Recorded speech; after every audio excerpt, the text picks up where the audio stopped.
In this video, I wanted to talk about why learning to draw can be painful. I'm not saying it is, but I'm saying that there's many things that I feel like I should have just know and to always be able to draw, yet I may struggle with them occasionally. And I want to talk about the things that I've noticed that really help me. For one, drawing every day. At first, I feel like it's extremely painful and it's hard to really get into the flow of it if you're not used to it. And I've mentioned the flow state in various videos, and it's one of those things that it takes a significant amount of time investment to be able to just turn your brain over into that flow. But it is possible, so please do know that you can get to that point, as difficult as it may be. The other thing that I find that makes it painful is knowing what medium to start with.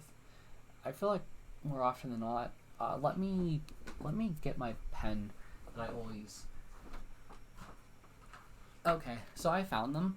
I use it's a Sharpie Pen Stylo S Gel pen, 0.5 millimeter fine black ink.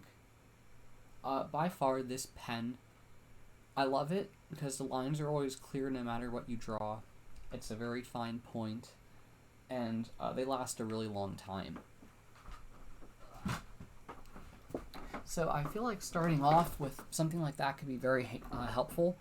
The other thing that could be helpful is finding some type of introductory drawing course. I'd recommend Drawbox. You'll be using, I think, 0.5 fine liners, and I would just stick to that. My own personal taste, I do like drawing. I like digital, but I also do like pencil. I would probably draw with a 0.5 millimeter mechanical pencil. I like mechanical pencils a whole lot. So there are just so many mediums, and trying to determine what to use, it's really difficult. You may switch a few times and change your preferred medium to use, or heck, maybe you want to move on to different mediums. Now, the other thing that I think that can make drawing really painful is when you lack muscle memory and there's stuff that you want to draw, you just don't have the ability to do it. And even worse is that I feel like it takes multiple years to even get to the point of being able to draw what you want to draw, and you really have to have a lot of dedication that maybe even after a couple years of drawing all day and every day, or just more often than not, no one really has the privilege to do that. I don't, because my only time to draw is early mornings and later at night. So the other thing is fitting in time like that. It's think of drawing as a treat. That's what I would say. Or if you do want to do it as a profession, draw like hell, is what they would say. But just know that you will eventually get into this state of being able to draw the stuff that you want to. You just have to have a lot of confidence in yourself. And it could be helpful to even maybe join some type of club or organization, or like I said, course, to really help you learn the drawing skills. I feel like more often than not, you're going to learn things before you can draw them, and that doesn't really help you so much, because I feel like it isn't until you can actually apply the concepts properly and draw them properly does it really stick with you. I feel like everything up to that point, you're kind of just cramming in information in your head that your mind will eventually throw away because you were not able to apply it. It's kind of like a lot of, it's kind of like cramming for a final. And the thing about finals, I would never wait until the last minute to study or prepare for a final, but instead I would always be preparing throughout the semester. My method was basically, for every new exam or midterm or whatever, I would review that information, say, once a week. So by the time I reached finals, I wouldn't have to study for finals because I was always hitting my head with that information. So it helped a whole lot because when everyone else was trying to focus on everything, I was able to focus on, like, usually it would be like exam 3 before the final. So like I would know, like I would study the stuff for the upcoming exam the hardest, but also keep the other stuff in the back of my mind. And I think that helped me a lot because, you know, a lot of information in university or college or whatever it is, wherever you're from, and what you call it, builds on it. So sometimes I would run into previous information that I would be able to apply. But I think the important thing there is being able, that is what I just said, being able to actually apply it. And granted, it's more knowledge work and it was more math oriented or tech oriented, to be frank. Me doing it that way was a lot more helpful. And just like drawing, I'm always trying to draw the simpler objects. Even like the funny thing is the objects, the lines. I'm always trying to focus on my line quality, which I find extremely important. You know, and you know all of the individual lines build up to that point. And I think some people try to just draw the objects and they think, oh, I'll fit in the line work by drawing the objects. I think that kind of works, but I think it's very important to review the atoms, which would be the lines, so to say, as well.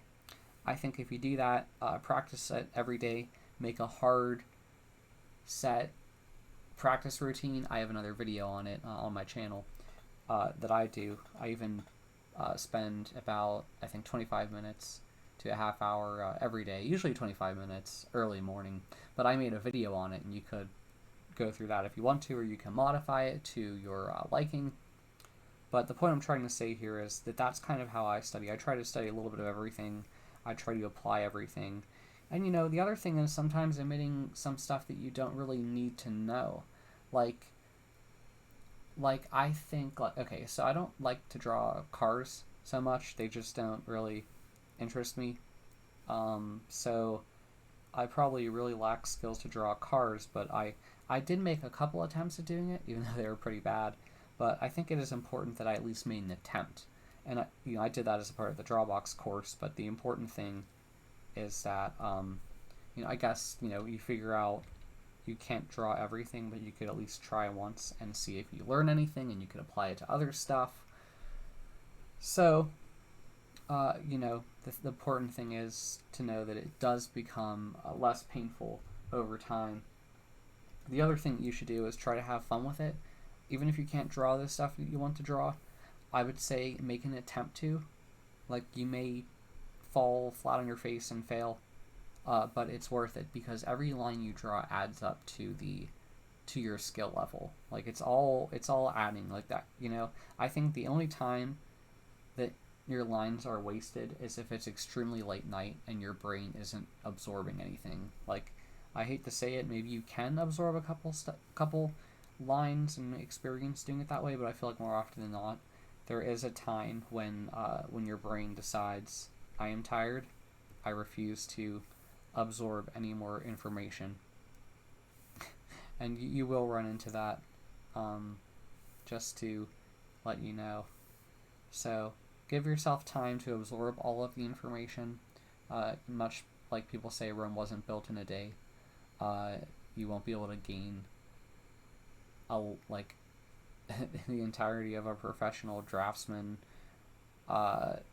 skill in a day, but do know that every brick, just like in Rome, matters to the building of it. I hope that kind of helps. So, like, for example, I'm trying to draw a box right here, and the funny thing about it is when I talk in my videos, I end up drawing a lot slower, and my quality of everything I do is sometimes really bad. Now, the reason why it's bad is because I'm trying to multitask, and I think I lack experience trying to talk and explain things at the same time. In general, they say a teacher has to have 3 times the skill level, and I don't. So I make a lot of mistakes when I'm talking and trying to explain through processes. I'm pretty much really straining myself. I mean, normally When I'm drawing a box at all, it probably takes me around, when I'm ghosting my lines, maybe 2 to 3 minutes. But look, if you look at the time on this video, I believe it's around the 10-minute mark. I mean, that's a long time for me to draw a box. I mean, I'm also taking pauses here to explain information. So this kind of segues into another point in which, unless you're drawing for fun, don't eliminate all distractions that you can. It can be difficult to do that, but you have to do it. Like, I think music is a distraction. Eliminate distracting things in your environment. If you could drown out anything with like white noise, like a fan in your room, that could be very helpful. But it's things like that that really can be difficult. But like heck, maybe even drawing in nature could be a plus because you have the tranquility of nature by your side, so it can really help eliminate a lot of distractions. Like I probably wouldn't want to drive. Sorry, I wouldn't want to drive on a busy road either, but I wouldn't want to draw near a busy road because I think that just distracts you a heck of a lot. So yeah, I mean, if you like could think of something else that makes drawing painful, please ask in the comments, and maybe I could learn something, or maybe I could try to help fix. Like I can't fix a problem. Like a lot of drawing problems tend to be the fact that you may lack experience of drawing the thing you want to draw, so you have to kind of throw your mind at it and your skill and grind away, not to the point of hating drawing, but to the point of understanding the thing you want to draw. And once you get to that point, you may have to say, oh, I really lack experience and I need a lot more practice before I could try to tackle something like this again. But do know that it does get better with time, and it becomes second nature after a good deal of time. But that's the important thing, time. As in, it's just a matter of time until you could get that skill and that knowledge level that you want to. Sometimes you may have to reach out to people to ask them what you should do or what you should draw, or for certain tutorials. Like, I can't be everything to everyone because, well, I mean, that's just not how it works. Like, eventually you're going to want to probably draw something that I haven't covered. There are resources to draw everything. Sometimes I found that you may just have to draw it yourself and kind of reverse engineer what you want to draw. That seems to be a big cool thing. Like, I find it cool that you have to pick it apart yourself, as it makes things like uncharted territory, and it can make it really fun. Because I feel like more often than not, when you draw something in your way, you're like a pioneer or like a Viking, in which like you're discovering the unknown, or something you or no one has ever run into, a new frontier. But okay, I'm gonna leave it at that. As I said before, if you do have something that makes drawing painful to you, please ask in the comments, and it would be interesting for me to learn what makes it painful on your end. If you like my channel, please subscribe to it. If you like this video, please like it. Thanks for listening. Bye.